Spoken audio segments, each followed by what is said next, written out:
Inside Politics with Charles Hume. When you hear the phrase less than abysmal, you might think it is the verdict of a scientist armed with hard data. But when it comes from Professor Chidi Odinkalu on Channels TV, it is not science, not fact, but performance theatre.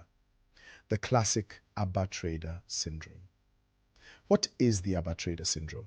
It is that peculiar Nigerian habit of believing that with enough hype and oratory, you can sell fake leather as Italian shoes, or talk down an original Rolex as if it were Abba plastic. It is the trick Obi's campaign maximized: elevate shallow promises as golden visions and demonize working reforms as disasters. On security, he paints Nigeria as one vast graveyard, selective memory.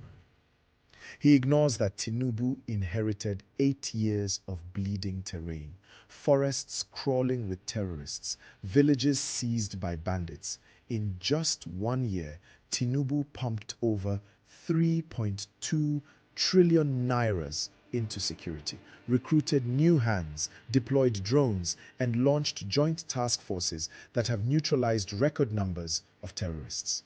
To call that abysmal is not analysis. It is confirmation bias masquerading as scholarship.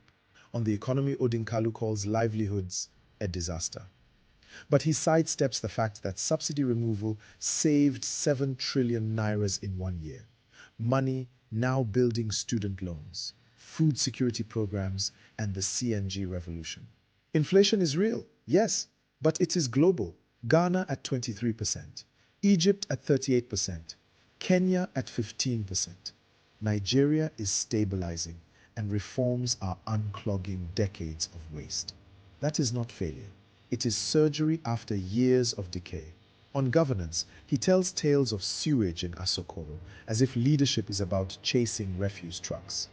Nigerians judge leadership by impact: 15,000 kilometers of federal roads, 3,000 bridges, 8 major rail projects. Facts, not fables. On foreign policy, he blames Tinubu for coups in Mali, Niger, and Burkina Faso, nations that collapsed long before Tinubu's watch. To fault Nigeria for their implosion is like blaming a neighbor because rain fell on your leaking roof. Leadership means standing firm against unconstitutional power grabs.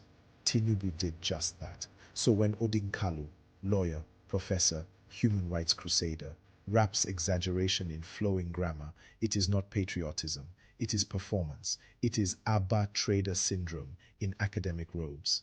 And here is the punchline: Abba Trader syndrome, when a professor thinks big English can turn exaggeration into evidence, or dress recycled Obi talking points as gospel truth. But hype doesn't feed Nigerians. Reforms do. While Odinkalu is busy selling fake leather as Italian shoes, Tinubu is busy building the real factory. Inside Politics with Charles says it plainly: titles don't replace truth. Soundbites don't substitute substance. Nigeria needs bold force, not academic abat reading.